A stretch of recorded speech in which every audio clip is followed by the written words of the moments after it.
Hello, my friends. We have our one of my basically like favorite podcast friends is what I've come to know after all of our off the record conversations.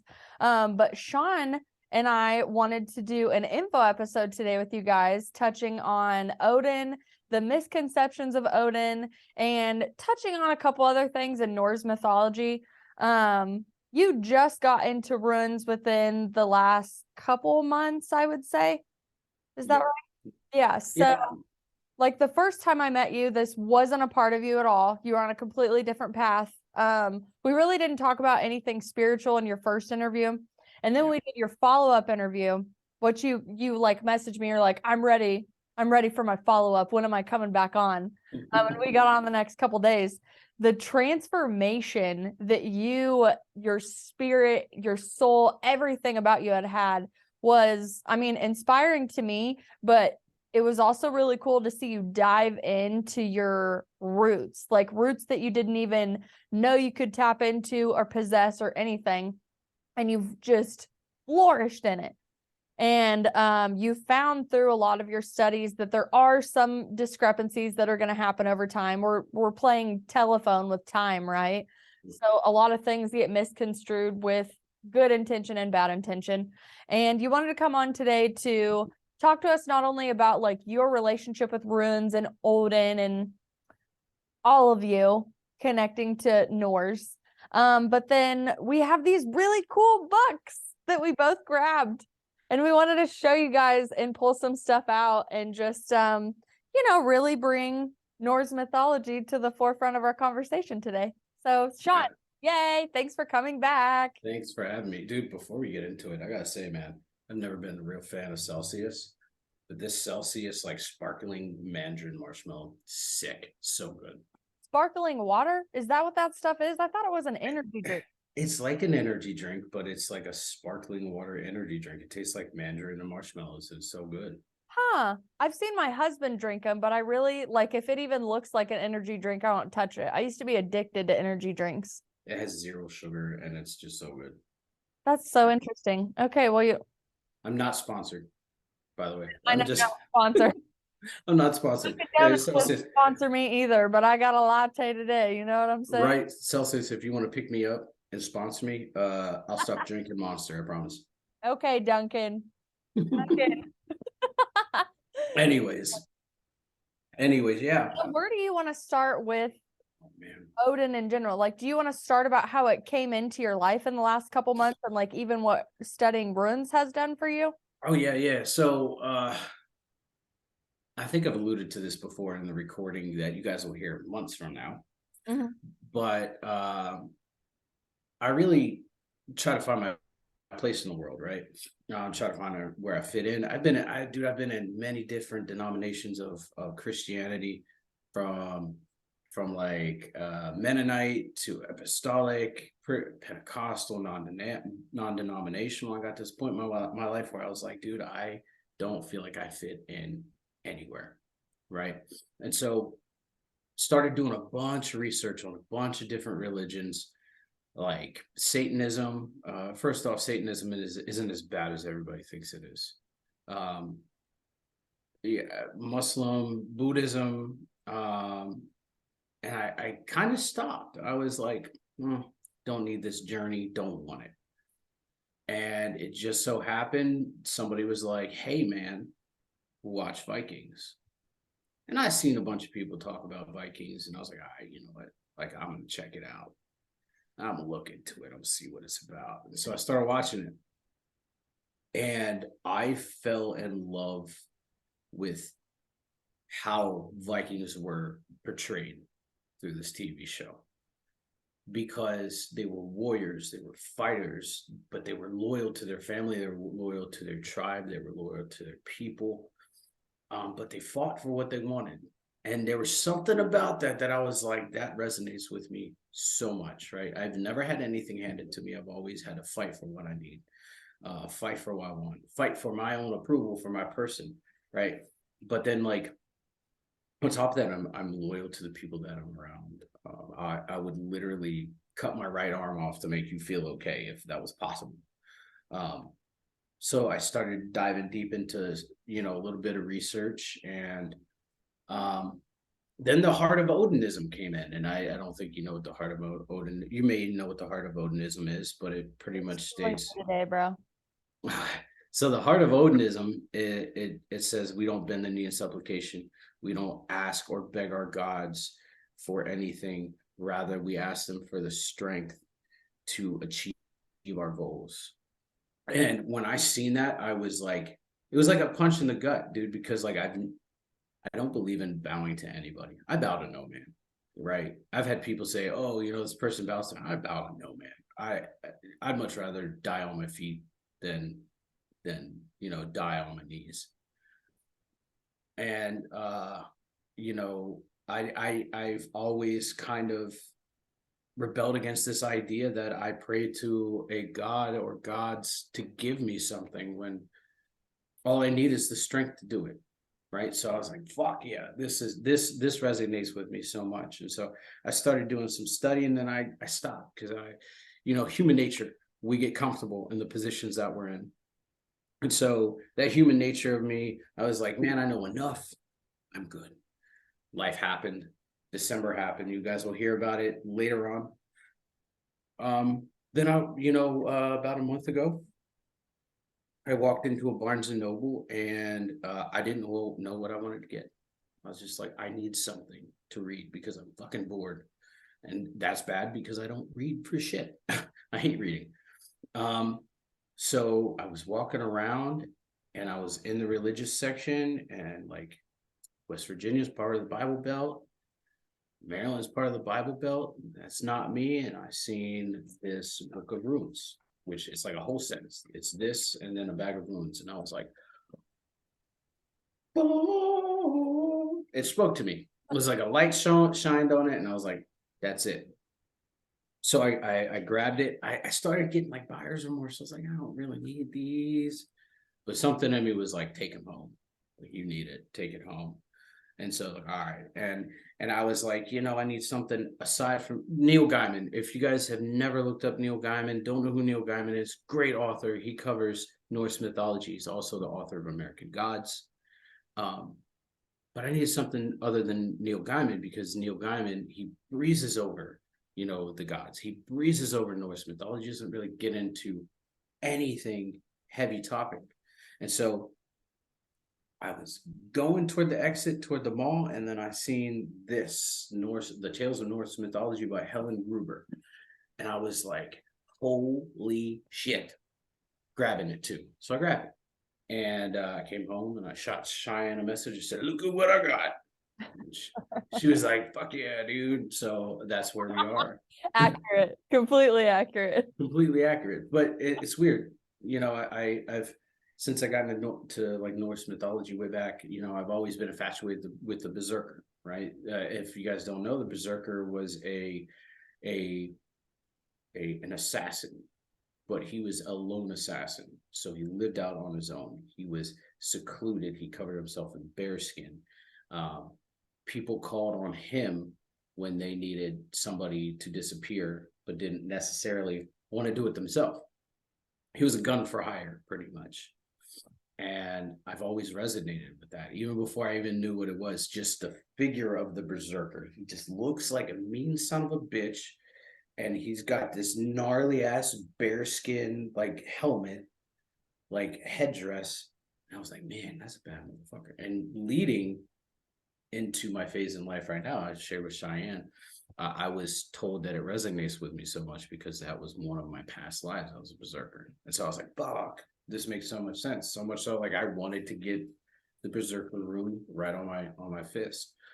And so, you know, Norse mythology is where I'm at now. I would consider myself a universalist because I like to take the best out of every religion and factor them into the way that I live my life. But if I had to identify something, I worship the Norse gods. And your favorite ones for you to worship would be Odin, because he's a motherfucker. He's like the yin to my yang, right? I'm nice, I'm kind, I'm, you know, considered. He's a piece of shit. Like straight up. And you guys, I say that, and everybody's gonna be like, what? No way. But that's because the depiction of what Hollywood has done to Odin versus what the mytho or the Edda says, and all the books say, and all the text that we have says about Odin. Everybody, Hollywood has romanticized Odin to the point where everyone's like, I want to be Odin. No, you don't. No, you don't. Well, I completely understand that because my knowledge is more about how we were raised with like thinking Zeus was a good guy, and like even his character in like Hercules and stuff like that. He's just like this lovable dad that just loves his kids and is just out here protecting stuff. And I'm like, Zeus raped a bunch of people. Okay. Like Zeus raped Medusa and put her in a cave to silence her and not tell, like, so she couldn't tell anybody what happened to her. That's why Medusa became Medusa. Before that, she was a regular woman with two sisters, just living a normal fucking life, just gallivanting around the hillside, singing songs and living life. And then this incident happened to her. She went to speak her truth, and Zeus trapped her in a cave and was like, you'll never speak to anybody about this. Nobody will ever find you, da da da da. And that's when it comes like the darkness taking over you and why she became the villain that she did.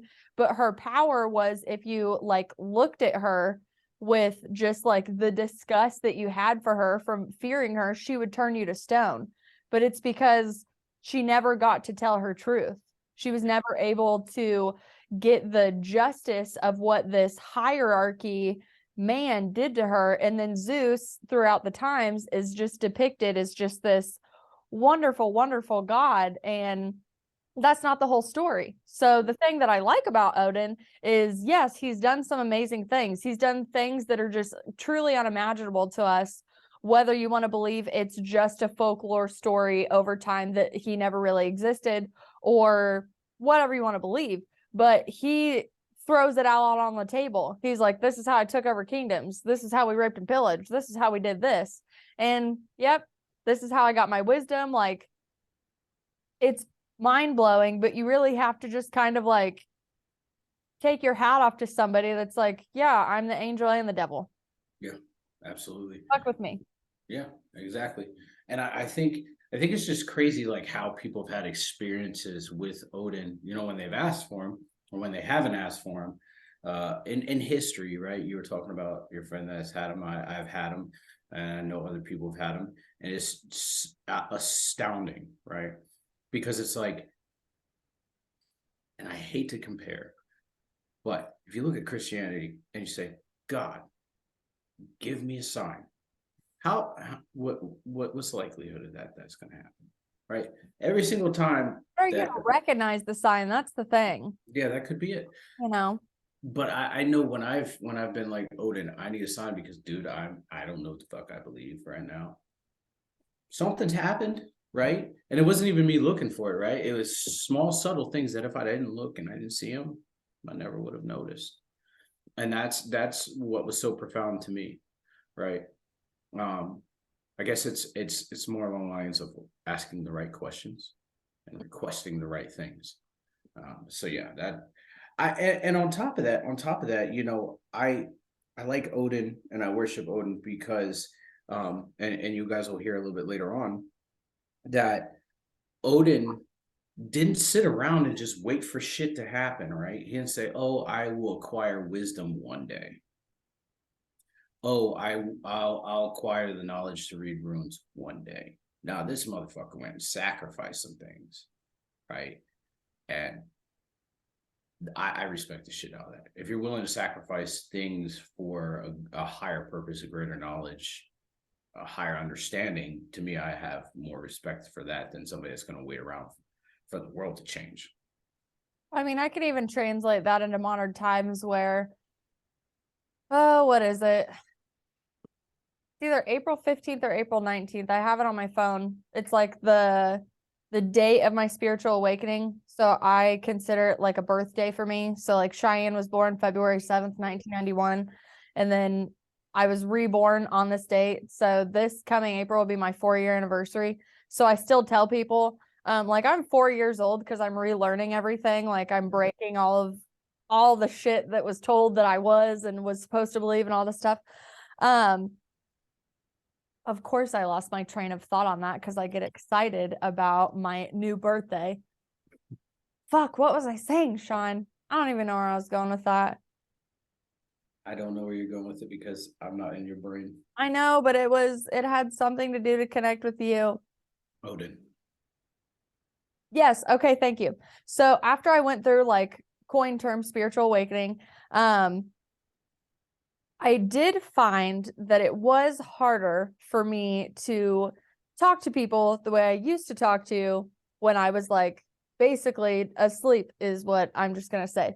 And whether it was like my clair senses were more active and I was seeing more things and hearing more things was one of the things, but it was also like I was starting to realize like who was okay with just like not evolving in any aspect of spirituality.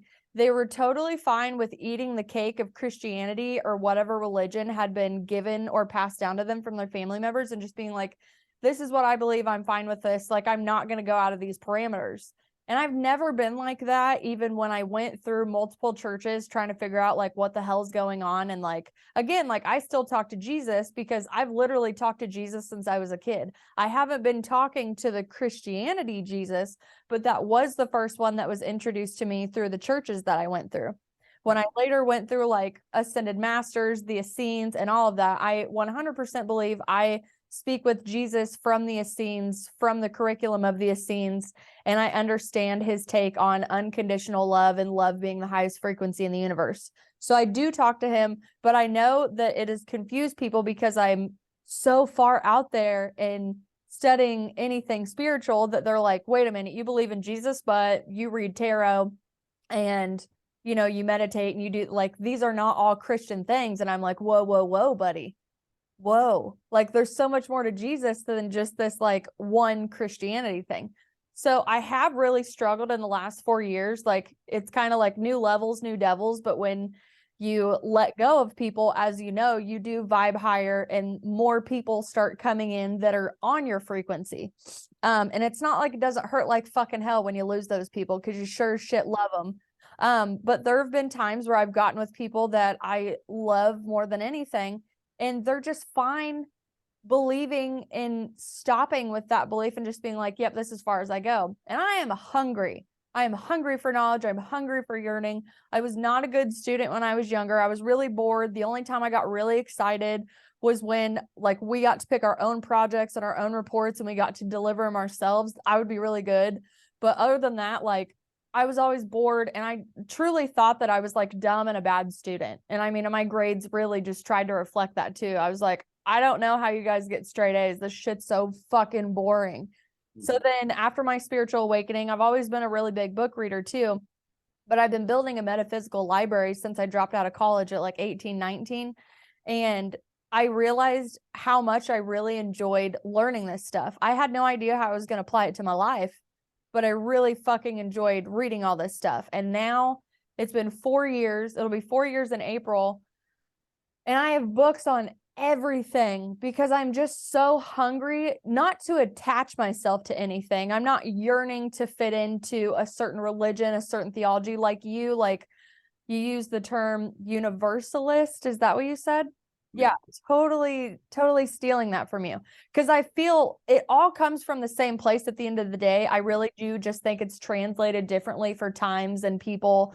And, we could even go back to like the Tower of Babel, I think it is, where like the tower broke apart and everyone was strewn. That's where languages came from. That's why you live over there and I live over here and all that stuff, instead of everybody at one time speaking the same language and knowing what the fuck we're all talking about. Whether that was a curse or not. But I have so much fun going back further and further and further and just learning. And again, observe, don't attach. I had a lady a couple days ago. She was like, when you talk to me, like I understand what you're saying and it does make sense. She goes, but my logical brain kicks in. She's like, and something like stops me and stunts me.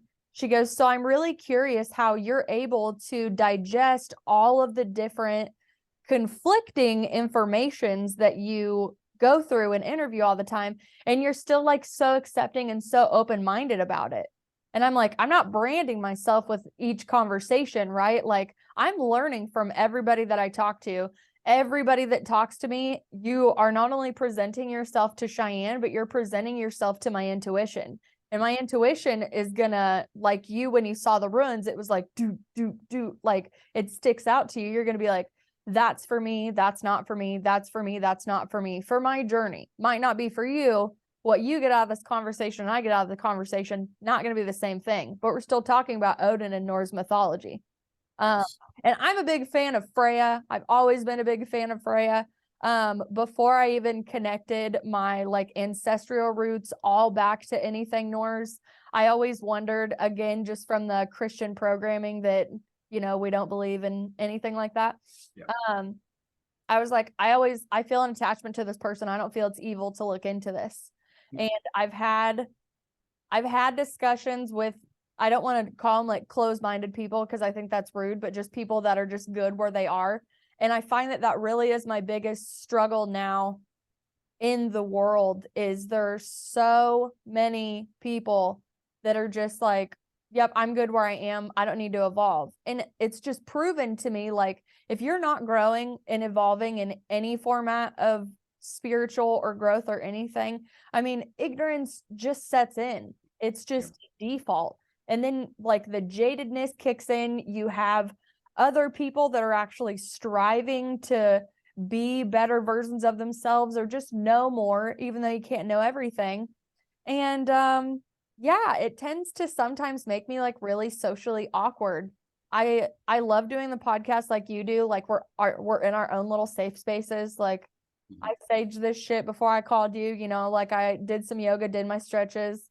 I was like, hey guys, let us know what you want to talk about. Thanks. Cheers. Yeah. You know, but that is probably like the downside of the evolutionary thing, is I found like people like you that I can have these amazing fucking conversations with. I can say anything to you and you're like, that's trippy as fuck. Yeah, that's cool. I'm gonna check that out. Cool. And then there's other people that are like, you're absolutely insane. You're probably just going through a psychosis and you need a therapist and probably to be medicated.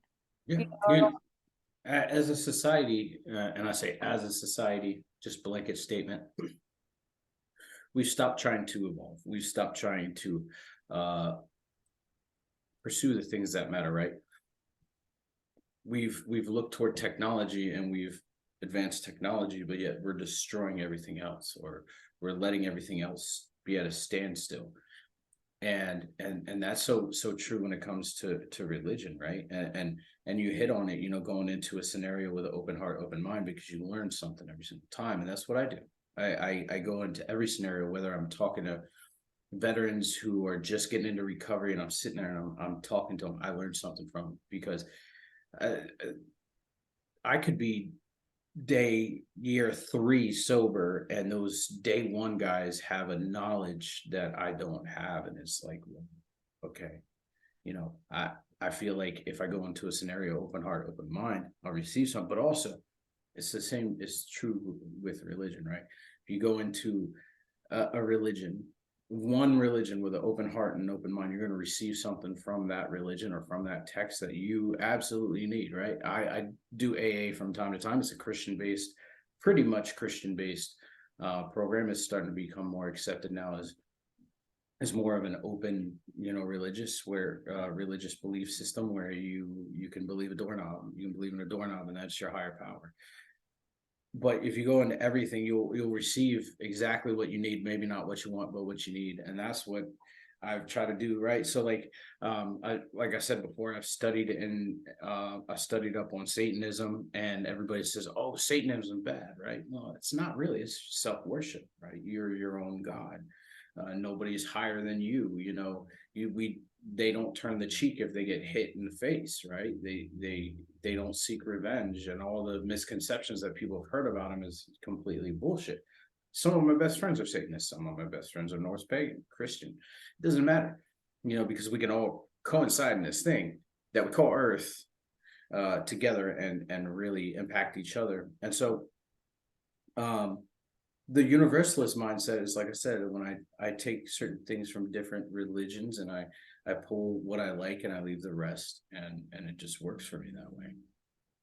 Yeah, I think that's one of the best ways because I'm not really big on labels. I think labels are limiting. I use them when I have to. And then usually I follow the moon cycles, things my best friend's an astrologist. So even last night she's like, don't forget, tonight's the full moon. Make sure you do your release and your gratitude and all that. Light your candles, do your fun stuff. Set out your moon water if you want to. I wasn't feeling moon water. I was really feeling like connecting with myself on paper and releasing a lot of the things that I had worked through the last couple months. And I'm always like, okay, like what new labels have been tried to be put on me recently that I've either put on myself or others have put on me? Because I mean, especially when you have a platform where like I'll go through, like the podcast guest platform we're both on, and like you'll kind of scroll through, and whether you see if you want to be a guest on somebody's show or see if you want a guest to be on yours, you're reading like a lot of the people are using the same verbiage because that verbiage is popular to attract people to come work with you. And I was just like, I don't have like a title like that. Like there's so many people that even if they're like a Reiki practitioner or quantum touch or they're this or they're this, they're like, this is what I am, this is what I do.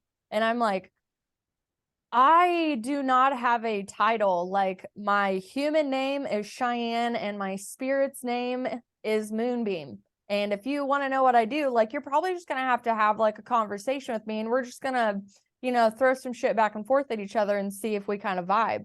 But it's one of those, it's kind of like a block in me that I've had to keep consistently pulling away from me because I'm like, I don't need a label to succeed. I don't need to come in here with my business card and be like, here's all the things that I can do for you. Here's all the things that I'm studying. Here's all the things that I'm embodying. And here's the things that'll come in the future. But I really struggle when I have to go out of my wheelhouse of even guests or like what topics I want to talk about. Cause I'm like, I'm not a Reiki master. I'm just studying Reiki, I'm able to do my own sessions, but they're my own thing. I've learned it one way, but the way it comes out of my body is completely the way that I'm supposed to do it. And it's nice lighting, nice essential oils, a really great playlist that is catered to the person, and crystals catered to the person because we're all different. And I think of it, right? Like if you went and got a massage, right? And you're like, oh, I'm gonna get like a deep tissue or a Swedish or whatever. They do the same routine on everybody, no matter what. Like you and I will go into the same one. They will literally touch our body the same way at the same time, no matter what. I could have more shit going on in my shoulders and you have more shit in your lower back, but still the same routine. Yeah. So I struggled even getting into energy work because like we're learning how to do it like the way that it's been taught for so long. But I'm like, yeah, well, when I do it, I feel this sensation and my hands do this and I see this and I hear this and like is there something wrong with me because like I'm not fitting into this box either, right? Yeah. And I realize, I mean, at the end of the day, if you really are a channel and a conduit, it's going to come to you the way that you're supposed to present it through your DNA, through your fingerprints, through your individuality. Like that's your expression of the divine. Absolutely. So not that I want to like take anything and like make it my own and blah, blah, blah, blah, blah. But I still think that there's a way that information comes to us and we're supposed to interpret it differently because that's our mark. That's what we're supposed to do. We're not supposed to be like everybody else. And I have seen that type of toxicity because people want to be validated or popular or get clients or whatever they want. And I'm just like, yeah, I mean, really, like hop on Zoom, come meet me for a cup of coffee for like 30 minutes and let's just see if we vibe. Like no's are free all day. The yeses are where it starts getting expensive. The only label I prescribe to is pro wrestling. I had to do that. I kept thinking I fucking love you. Okay, so starting on Odin, I have stories that I want to read, but I want you to talk about like the misconceptions that you were bringing up that's been passed. Like, I don't really want to start on the fact that the Marvel movies are all freaking wrong, because if anybody's trying to get any of their information from those, I'm sorry, it's wrongo. They got their names right. That's about it. That's about it, like it's a cool story, bro. Actually, the misconceptions for me started when I started looking into it was when it's gonna be funny when my 10-year-old came to me and said, "Hey, Dad, what's your favorite mythology?" 10 years old. I was like, "What the fuck, kid?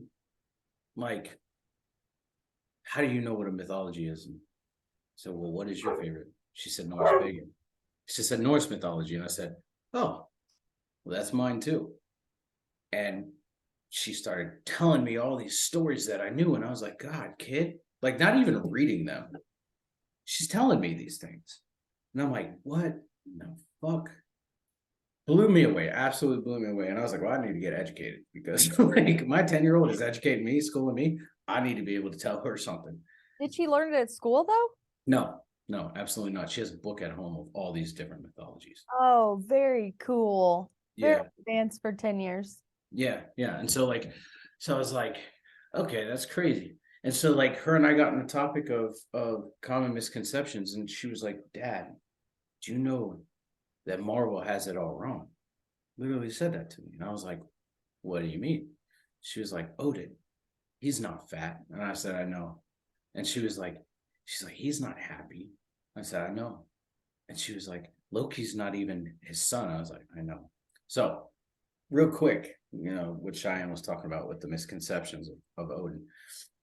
Odin's not fat. He's not a jolly dude. He's not one of those guys that's like hipster, like, "Hey, bro, blah, blah, blah." It looked like a destitute Santa Claus. He doesn't look like a destitute Santa Claus, and he's definitely not Russell Crowe or Anthony Hopkins. Sorry. Um, the way that he presents himself is very disheveled, much like myself. I don't look disheveled, but much like himself, much like myself. Long flowing hair. Sometimes he's, depicted having a bald head. He wears this long cloak with a helmet or a long brimmed hat. He's got a spear in one hand. He's got his ravens on his shoulder, and he's got his wolves by his side. And that's one of the misconceptions is people think that he's just a jolly fat dude. In reality, the man's a fucking warrior. If anything, he's a warrior. He's not some yeah, see? So He's not yeah, some my book, just so it pops up, because I know it goes back and forth when we talk. Like this is him thinly hanging from a tree, long hair. Because when I saw that too, I was like, that's Odin?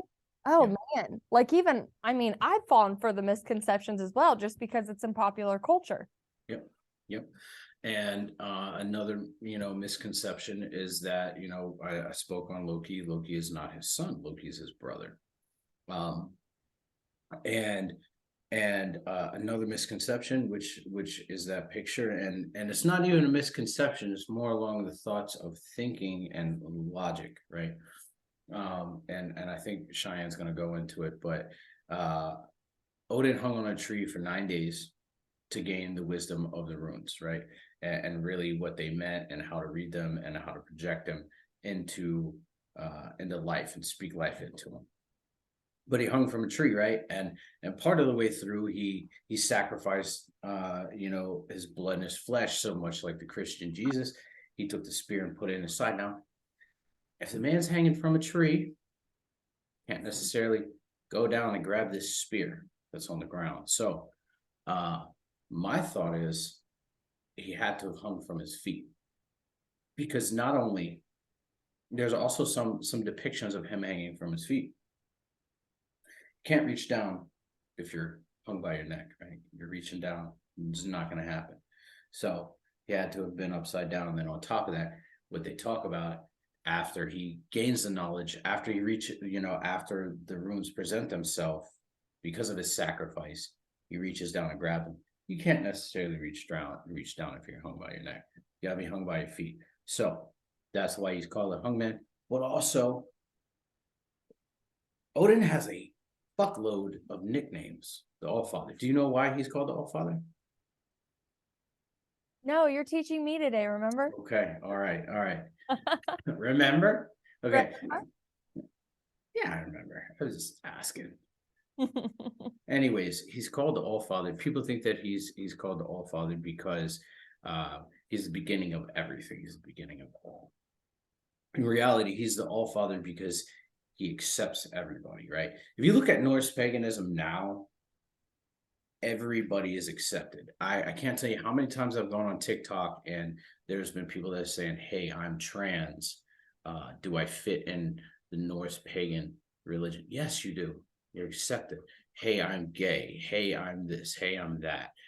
A label doesn't matter. You are accepted. That's why he's the All Father, because he takes everybody. He takes all of you. Whether you're Christian and you're converting into Norse, Norse paganism, or you're atheist and that's you find your place there. He's the All Father. He's the Great Huntsman. I mean, there's like so many fucking nicknames for this man. It's insane. Like I thought that I had a lot of nicknames. This man has a lot of nicknames. So some of the nicknames, the hunged man or the hanged man. He's another one. Just there's so many different nicknames for Odin. When you hear one, you're like, yes, that's him. I had a list of them in this book, but I lost my bookmark because I was really interested in the page that I have that says Lord of the Gallows, because it even like gave the Norse definition of what runes means. Mm-hmm. Like I just remember like randomly flipping through this book, and the first page that opened was page 70, and it was Lord of the Gallows, and it was the story that you just said, which I'll read it in detail when we're done here. Because it was the first time that I like with intention actually sat down and read it and like pictured it. And I didn't come to the same conclusion as you, that I was like, oh, I guess that would make sense if he was hung by his feet, that he was able to grab all this stuff on the ground. Because even in the picture that I just showed previously, he's pretty high up on the tree. Yeah. Like he's not grazing the ground or anything. Like he really climbed up there and did that to himself. And I mean, maybe that's to like harden his image over time, or maybe it's just something that like my human construct can't understand, somebody hanging by their neck for 9 days and actually surviving, which is what makes the story so powerful, because it's just like, oh, you must be a god to be able to have that power. Yeah. But I wish I'd have that page, because it was like the one-eyed man, one-eyed old man, the gray man, I think is one of them. All Father was another one. Yeah, there's a list I have in here, I think. I'm like, there's no way I could find it at this point like this. Yeah. And so I mean, like, it's insane. There's so many different depictions of what Odin looks like and all that. And here's another one, is everybody thinks that like Valhalla is this place where you're gonna go and you're gonna have a jolly old time and you're gonna drink and the three F's: fight, fuck, and feed. So much more than that. I mean, the reality is it's so much more than that, and people don't really have that grasp that concept, like, and they don't grasp the concept of the Valkyrie. They can't grasp the concept of the halls of Freya, right? So like, not everybody that dies in battle is going to go to Valhalla, right? You're chosen by the Valkyrie to go to Valhalla, and that's only through the blessing of Odin, right? So Odin picks you and says, go get him, go get her, go get them, and bring him here. And it's not like you just pop up there and you're like, oh, hey, dude, how you doing? Let's go eat some boar and let's go get, fight each other until we die.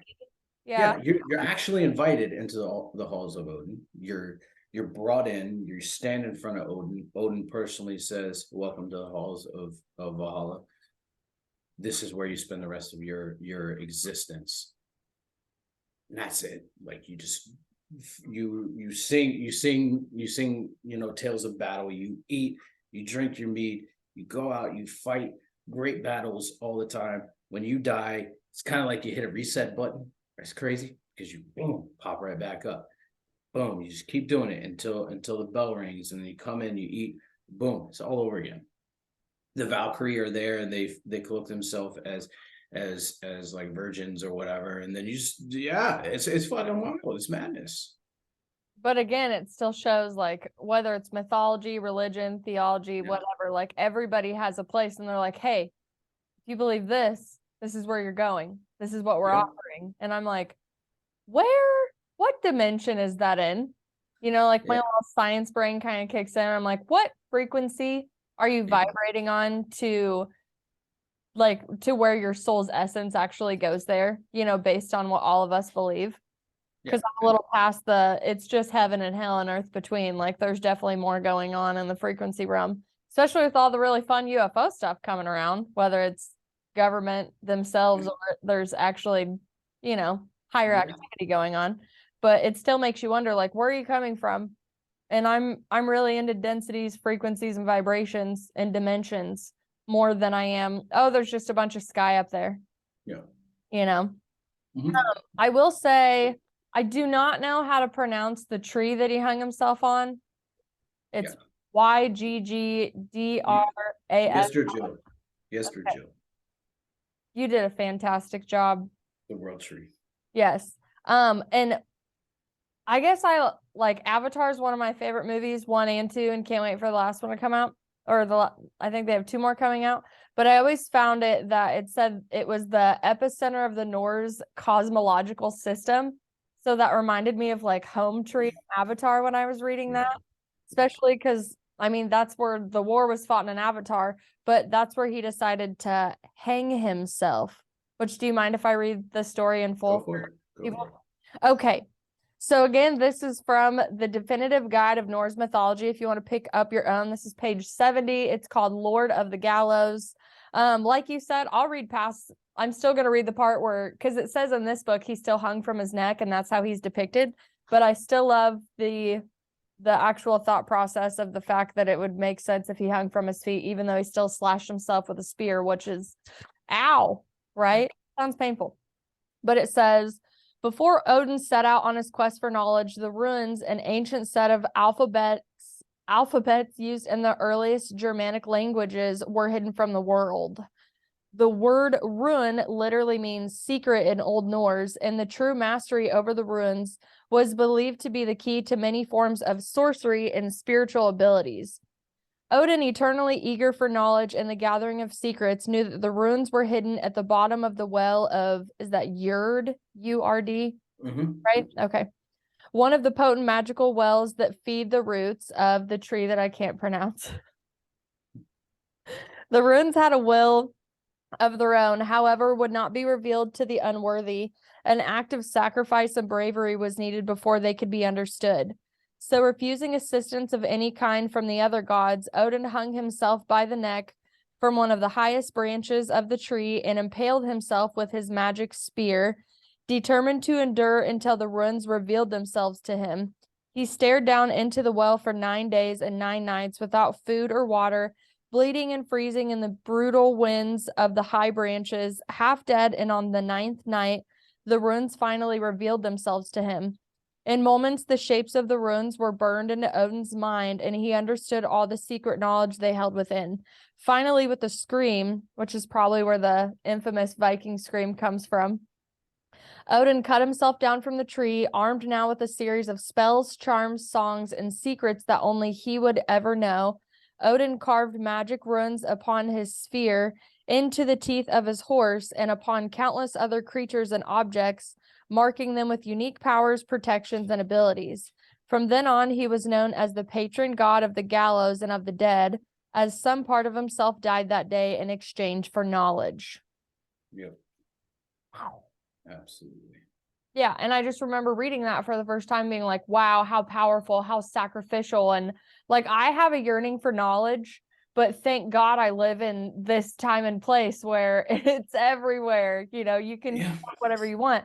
But back then, to go into some spiritual aspect and do that, it's just like, what a sacrifice. So like, I'm reading this page and I'm like, what a cool sacrificial person, right? And then you go over to the next page and it tells the story of Odin and Billing's daughter and how he kind of has like the trickery of Loki in a sense. It still runs in the family, right?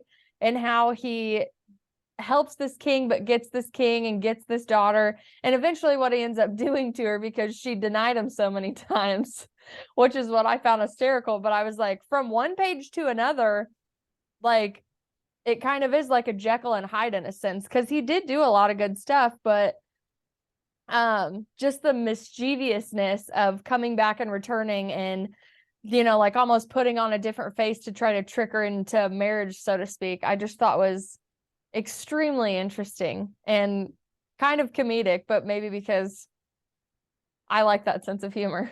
Yeah, you know, it blows my mind, or you know, it blows my mind that people don't know that most of the days of the week, if not all of them, are named after Norse gods. You know, Heard this. I need to be taught again. okay, so uh Wednesday, or actually, anyways, I was looking at it, and it says the father of gods and men. In my book, on page 15, it says Woden was the highest and holiest god of the northern race. Well, if you look at those names, Woden or Woden is referred to Wednesday, or Woden's day.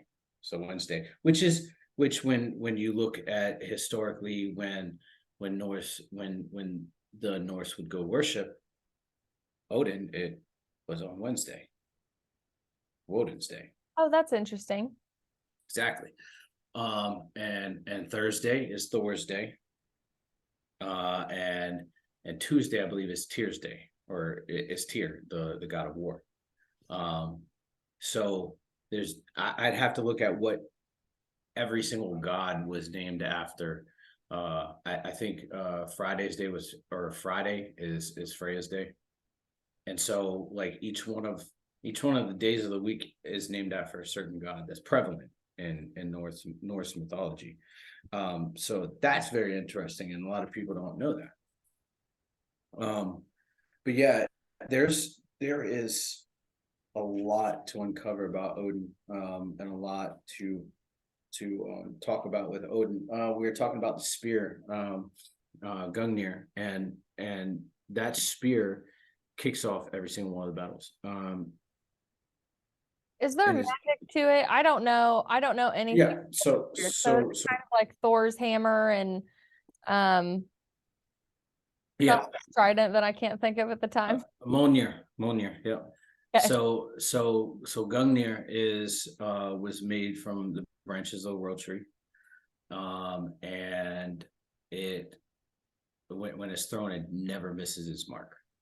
It's almost like Hawkeye from Marvel; it never misses its mark. But when Gungnir is thrown, it always hits what it's intended to hit, and it always kicks off the spear, or it kicks off the battle, whatever battle it is. And now every single one of Odin's,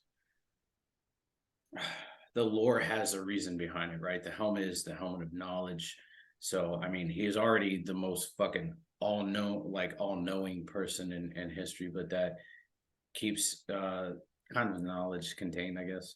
And then the hat and the cloak are meant to disguise him, you know, as a normal human being, or like as a regular human being. And then the ravens, one is Momir, or Mimir, which is memory, and the other one, I can't remember the fucker's name, but that's the raven. That raven is the raven of knowledge. Yeah, or that's sight. that goes out into the other realms that Yeah. he can't go to, gets the knowledge and brings it back to him. Yeah, but it predominantly goes to Midgard, and so it goes, you know, from Midgard back, and then he's got his wolves, which are the wolves of the hunt, and so yeah. And they're usually depicted sitting at his feet, right? Yep. Yeah. Yep. And then his throne, there's a whole thing about his throne, and he's got a horse with 9 legs. I don't even know how a horse has 9 legs, but It's mythology. yeah. The horse. Most people, one of the ways people know that Odin is present, and this is during a festival. I think it's during the thing, a gathering in Norse mythology, or Norse paganism. It's called the thing. That's what it's called. It's called the thing. Hey, we're going to the thing. All right, cool. I'll grab my. I'll meet you there. yeah, we're gonna go to the thing to do at the place. And so one of the ways that people knew, or people back in way back in the day knew that Odin was there, was there's the flying horse in the sky. And so they would look up in the sky and see that he was there, and they would say, hey, Odin's here. And then that would necessarily give, or that would give Odin's blessing to the gathering, and then, you know, provide feast and celebration. So do you know the story about Odin's eye? Yes. So I knew that, like, how he got the information of the runes from the well and all of that, but I always thought it showed, I think some people could interpret it as greed of knowledge to have power, but I saw it as a yearning for knowledge and consistent understanding and like protection and power over his people and all of that. But when I was reading it, I thought it was interesting that he went to a giant, because at the time, like before he like rode off into the night, he like got word that Loki was learning evil ways from the giants, and he obviously like needed more knowledge. So yeah, this raven goes out to other places.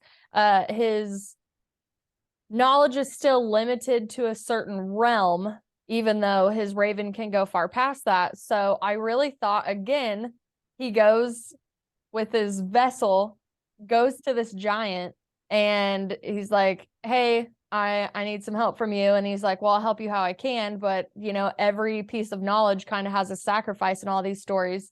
And in turn for his eye, he gets to drink from this other well that now gives him the knowledge of all the 9 realms. And again, I put myself in any position, like any story that I hear, to be like, how the fuck could I handle that? How could you handle all of that knowledge? You know, God or not, even being in some type of human vessel, it's just like, how do you process it? Where does it go? Is this where the Akashic records come into play? Because your brain can't really hold all of that, right? Like, it's just not humanly possible. But I guess when we're talking about gods, like, they're already divinely connected to everything. Like, they have a consistent, like, seer-like channel is kind of what I would think about it. But I just still thought it was so interesting because, again, like, wells are very popular in Norse mythology, whether for reflection or, hey, there's mystical, magical powers down there. You have to attain them in so many different ways. But I just, like, water holds knowledge. So the fact that you're going to wells in any facet, or you're drinking from the cup of immortality or the Holy Grail, you're always drinking some type of liquid that holds this knowledge or this power in it. And I just find it so freaking fascinating because, again, he's like, yeah, you can have my eye. Yep. Nope, Well, that's totally fine. I got 2 parts of it. So with the eye, you know, him giving up his eye, what a lot of people don't realize, and what, when you start to read it, is he gave it up without hesitation. Like, he literally is like, boom. Like, there was no thought behind it. He instinctually, boom, because he wanted that knowledge. The second part to it, that you were talking about water, and I was going to bring this up, you know, before you start talking about it, is water is very prominent when it comes to most every mythology, but specifically Norse mythology, because water creates life. Right? If you look at a lot of symbols and why they are the way that they are, a lot of the symbols that represent a woman are, you know, cup-like, because they create life, right? So that is another thing. A well is cup. You know, if you look at a cup, it holds fucking water. Like, I even think if you go to the zodiacs, like, I'm an Aquarius, right? So I've spent a lot of time looking through, not just like, oh, hey, these are the traits of an Aquarius, but like the symbolism behind, like, why is it a woman like holding a pitcher of water and carrying it out, and like the container holds this that has a specific meaning. The water that's pouring out into the stream that goes off into other people, the water is knowledge, and it's spewing out. And after the water spews out, the almost like invisible water particles that like the wind picks up and takes, that's knowledge being spread. And I was like, okay, I know that you can program water. Like it's been scientifically proven. So like I'm there. I'm totally there with anytime I drink my water, I'll be putting all kinds of love into it. But even like you find it in like one facet, like, okay, the Aquarius sign and zodiac, great. There's a couple other signs that I could bring up, but of course I'm an Aquarius, so I only know my own sign from heart. But then you go to this mythology, to a bunch of other ones that are escaping my mind right now, and it really all has to do with water being this channeler to and from places, even like dimensions, right? Like you can go back to, like I brought up seers earlier. All of any depiction that I've seen of a seer is looking into a well of water, and the knowledge is coming up through it. They're putting the intention into the water to show me this. And this is like, these are the images and the visualizations that are coming out. Yeah, absolutely. I just You think know, very cool. you know, Water you were underrated. one of the another big mythology is the native mythology. They the native, way back in the day, they always planted themselves next to a river, and it wasn't because, oh, it's just a river. It's because there's spiritual aspects to water, right? There's spiritual, it's a spiritual conductor. Also, it feeds the crops. It keeps people alive. You use water for fucking everything. Everything. Our bodies are like 70% water. Mhm. So That's why you water, should follow the moon cycles, because them shits be doing crazy stuff to you. People yeah, get weird on full moons. It happens. yeah, absolutely. Absolutely. People do get weird on full moons, that is true. They do. Crazy sons of bitches. For like 3 days before and 3 days after, you can feel like all the things. There's something else I was going to bring up when you were talking that reminded me of something. And of course, they're like fleeting thoughts if you don't catch them on these episodes. You're like, oh, I wanted to deliver that message, but it escapes me. Yeah. Okay, so I'm still like a beginner at this, right? I'm pretty sure if anybody's listening, they're still pretty new at this. We're going to give you props for it. I am still so fascinated with the magic of the runes, the origin of it. You gave me a runes reading before we even started. Now thinking back, I wish we would have done it on air, because it was like so accurate. So for people that like start doing runes, it's the same direction that I got with tarot. It's like pick a card a day, study the card, read it, meditate on it, go look at the definition, and eventually your mind will like remember all of them. But how has your relationship with your intuition strengthened through your daily practice of runes? Okay, so the first thing to know about runes is that it's not a hey, this is how you should live your life, and it's not a guide. It's not a prediction or a reading of the past, right? It tells you, I do 3, right? When I first started doing it, I did 3, and I did 3 on you. But essentially, it's a path lies before you, right? And I can guide you on a path with runes, but it's going to tell you, hey, here's the right thing to do, here's the wrong thing to do, or here are 2 separate paths. You have to choose. I can't tell you what's right or wrong. And that's the one thing that I picked up right off the bat is that this runes are path, right? It's literally telling you paths that you have taken in the past and what has happened, or how you should have, what you should look for, or present, not, and sometimes in the future. The one thing that I've learned from reading the runes is like you become more in tune with them, right? Like when I reach into this bag and I go like this, I'm not looking, right? Something says, oh, grab it.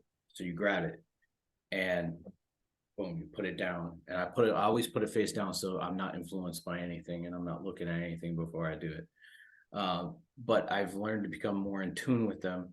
but also my intuition in life has become a little bit easier, right? I can look at scenarios and from my past and even my present, and I can say there was three paths that I could have taken, and which one did I take? Which one shouldn't I have taken?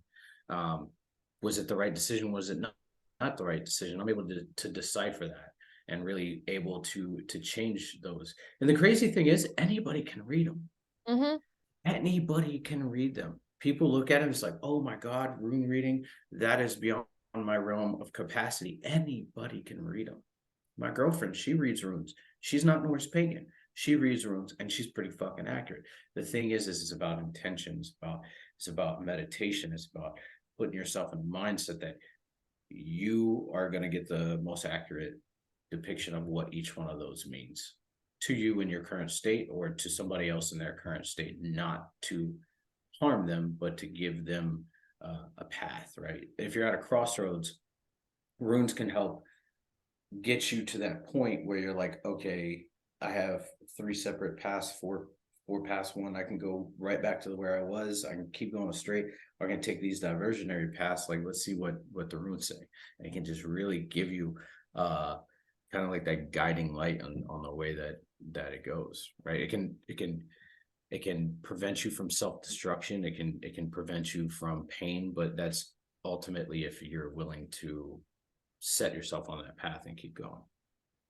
I think when we wrap up, like your wrap up for the show should be like, okay, before we go, I'm going to pull one for you. And the intention is like, you take it and whatever it is to you. Because we've already done the three, right? Which is kind of like past, present, and future in a sense. But when we do a wrap up, you're like, I'm going to pull you one rune and I'm going to read it to you before we head out. And this is my gift to you. This is what you're going to get. I pull my cards out, but actually I haven't felt very connected to my cards lately because I did a bunch of, I did a couple shows and I did a couple private readings. And then I was like, I just want to take a break from cards. I just want to go back to meditation and just kind of chill out. And I really have been pulled towards runes lately. They just keep coming up more and more. So I know I'll probably get a set. And I mean, I have runes on my hands for goodness sakes. So I mean, they've been calling to me for a while, but I just find them so fascinating. So I would like to read. I pulled these out for you. All right. My library glasses. Just kidding, they're blue light blockers. But for anybody that is like, where did runes come from? Or, you know, let's talk a little bit of origin-y stuff really quick. It says, the runes each have their own individual sound as well as a specific meaning. When I read that, I was like, they have their own sound. Of course they have their own sound. It's just like Sanskrit, how you have to say it a certain way because the way that you say it sends off a certain vibration. So the intention in the vibration, I love it so much. Where was I at? Which allowed for variation in how each of them were used. They could be written out to spell words phonetically, or the meaning of each individual rune could be relied upon instead. This may have had an impact on the prevailing idea of runes as a source of magic in Norse mythology. It was believed that those with mastery over and understanding of the runes could work them into spells, using them to predict the future or enact changes on the world around them. So sigils is a really big word used in like witchcraft and paganism, but sigils is like those what runes are. It's a different version of it or a different way to say it, especially according to this book. But I love how it's been like carved into armor, carved into tools, weapons. I actually had a girl, she does like intuitive art, and she channels runes and different symbols in the artwork that she does for people. And I have the tie-dye company that I do where I make personalized channeled patches on people's clothes. And she saw one of my shirts and she was like, we should really work together and, you know, start putting some runes on some clothes. And I was like, oh shit, what a great idea. She's like, yeah, just like, you know, some protective stuff, some stuff for strength. She's like, just really individual to like what that person needs in their time. And I guess just through it consistently being introduced to me over and over, I'm like, This is so powerful.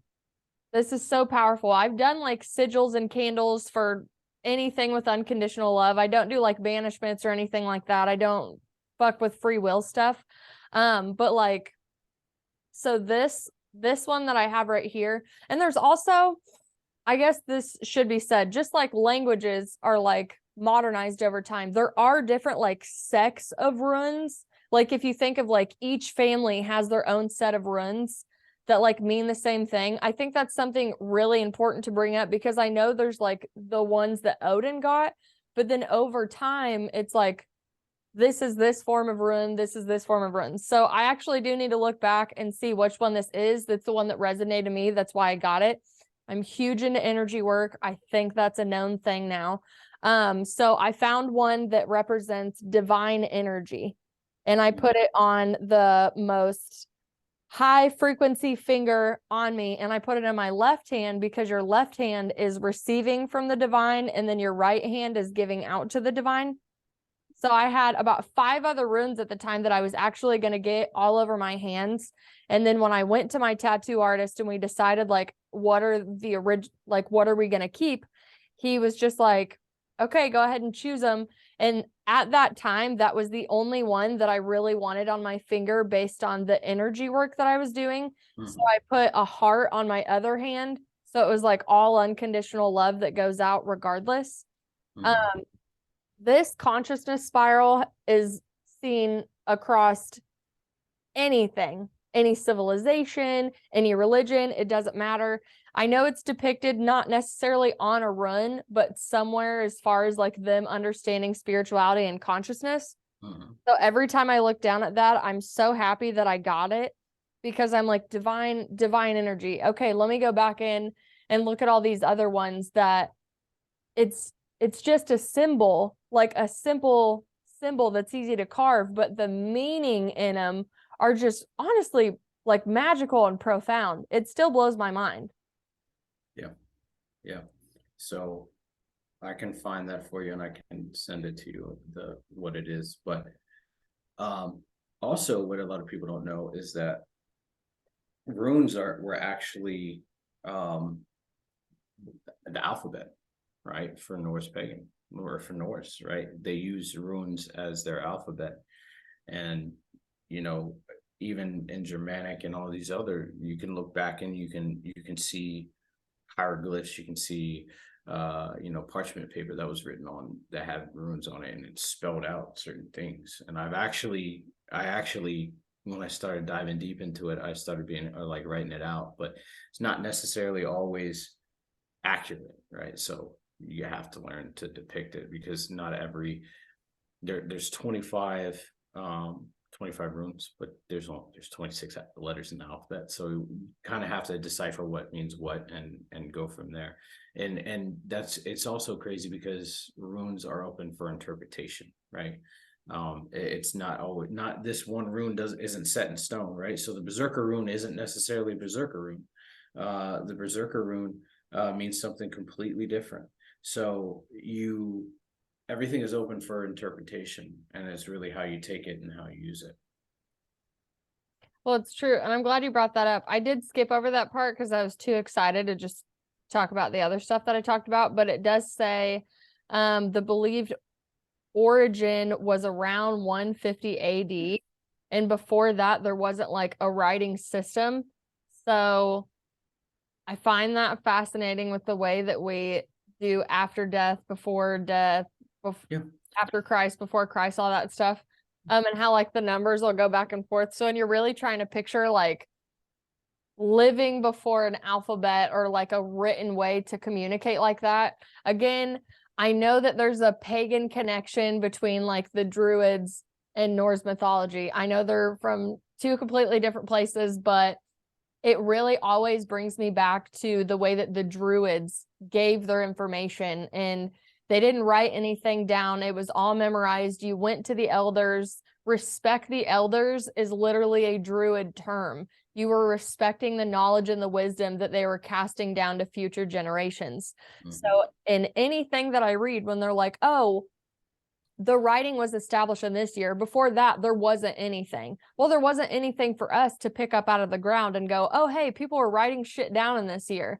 So Yeah. it always makes my mind go back and be like, okay, they must have done memorization. They must have had a really high gamma frequency almost to continue to stay in that channeled ancient, like their connection to the divine, honestly, must have been much better than what we have now. And the way that they received the knowledge and respected the knowledge is 10 times better than what we're doing now. But I just, again, like runes are just so fascinating. Again, there's so many different ones. I think you could study it forever and still just find something new every time you look at it. I'll give you something new. Okay. Okay. Do you know that the runes are still prevalent today in modern culture? Not okay, and we're talking about like in a higher realm than just our everyday life. Like we use this on everyday life, but do you know what that is?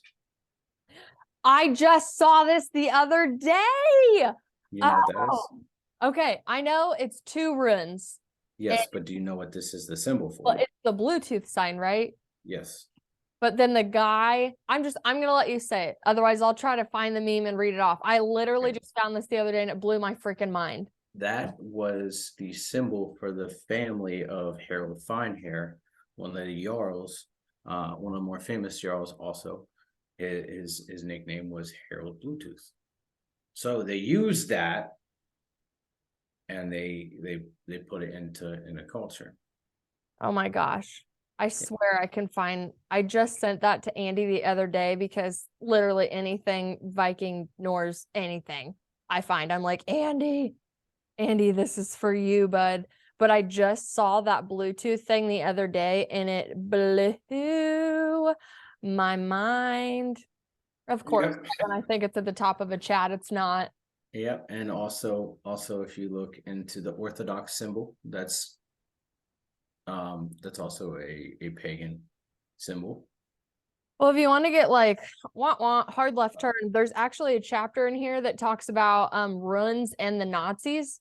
Yeah. And it does comparative research on where Hitler, I mean, we all know that Hitler was one of the hugest occultist esotericism people ever in the world. Like when he came after you, he wasn't, I found it. He wasn't just coming after like you and your people to like kill all of you. He was also coming after your history and looking for ancient knowledge to be a supreme being of superpower forces to then rule over everybody with the wrong intent, right? Yeah. But I skipped past it because I was like, I'm not going to bring this shit up. But what a freaking surprise that once again, when you go back studying anything, that Hitler went and took something from it and then just demolished it to make sure that it was awful. Well, the swastika was actually a Indian symbol for peace, Yeah. but it was flipped. So when he took it and he flipped it, it changed the meaning of it. Well, it's kind of like with the upside down cross, right? Oh yeah. Yeah, absolutely.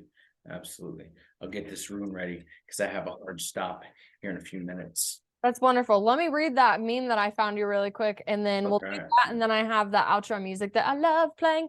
So it says the name Bluetooth originates from the Viking king Harald Gormson, 2 S's, who reigned over 1,000 years ago. He is well known for unifying factions of Denmark and Norway, which is similar to how the Bluetooth technology of today allows different electronic devices to communicate.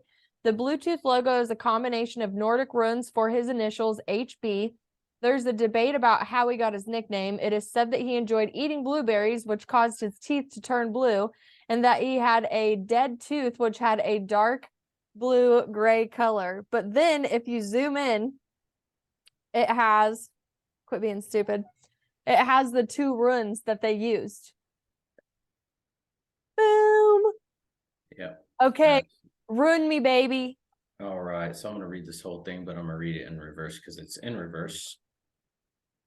Is not this. And the title of it is Constraint, Necessity, and Pain. The necessity of learning to deal with severe constraint is the lesson of not this. This rune represents the obstacle we create for ourselves as well as those we encounter in the world around us. Both can be equally difficult to handle. The role of Noctis is to identify our shadow, our dark or repressed side, places where growth has been stunted, resulting in weakness that are often projected onto others. Don't take the world personally, this rune is saying. Work with the shadow, examine what it is in our nature that attracts hardship or misfortune to your life. When at least you can look up the rune of construct with a smile, you will recognize troubles, denials, and setbacks in your life. As your teacher, guides, and allies, this need for restraint is unquestionable here. Drawing this rune indicates that you may well be that there may well be holdups and reasons to reconsider your plans carefully. Clearly there is work to be done on yourself, so take it with good humor and show perseverance. This is a time to pay off old debts, to restore, if not in harmony, at least balance. So mend, restore, redress. When fishermen can go to the sea, they repair nets. Let the constraints of time serve you in righting your relationships with yourself. Be mindful that that rectification must come before progress, and always consider the use of adversity. So in the reverse, it says, as part of the cycle of initiation, Nothes is a great teacher disguised as the bringer of pain and limitation. It has been said that only at the moment of greatness or greatest darkness do we become aware of the light within and come to recognize the true creative power of self. When something within you is disowned, that which is disowned wreaks havoc. A cleansing is required here, an undertaking of it. You fund a will and strengthen character. Begin with what is the most difficult and proceed to that which is easy, or conversely, begin with what is easy and proceed with what is most difficult. Either way, remember that suffering is the original sense, or original, God, I can't read, merely meant undergoing. Thus, you are required to undergo a dark side of your passage and bring it into light, controlling your anger, restraining your impulses, and keeping your faith firm. All this is at issue here. Modesty and good temper are essential at such a challenging time. So this, and it's weird, when you were reading that, I saw a dark thing flash across my screen, and I don't know that it's even going to pop up, but it was dark, and it just... Right. Yeah, And work's one of my favorite things to do. That's what I get about a lot of the things. So I have to take a break from it because it does take a lot away from me. Like my processing just kind of makes me disassociate, and like my being present, I guess, is the best thing I could say. And I want to be present for like my husband and my daughter and our life and all the things that I'm doing outside of my spiritual life, and then building up all the businesses that I do. But I always get redirected like right back down to like that root, and they're like, hey, make sure you're continuously doing this. And I'm like, I am, but I can only dig so much, and it's going to take some time. Like, I understand healing isn't linear, and I 100% believe that DMT and ayahuasca are two things that, one, I want to document and show people for educational purposes what it can do.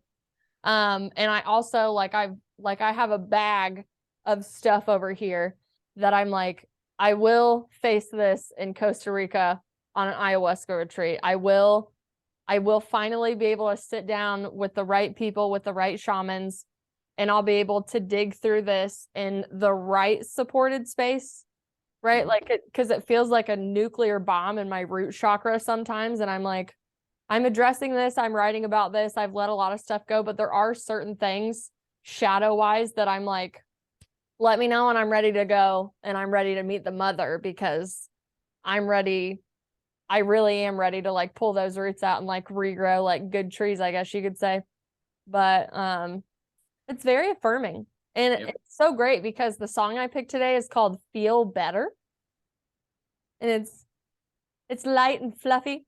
So before we get out of here, I want to thank you again for coming on and just talking with me, having some good talks about Odin, trickling into other things of mythology, and just kind of, we're just here to give an alternative perspective and show people all the other things that maybe they don't have time to research. So if you're listening or looking at us on YouTube, hi, thank you so much for listening. And Sean, thank you for coming along and just always showing me all your crystals and your runes and keeping me up to date with your spiritual progress. Always. I'm blessed to be here. Sweet. I love it. Keep up with me. And before we get out of here, Vitality Exposed is going to bring us Feel Better by Neovi. So enjoy this little clip and we will see y'all in the next episode.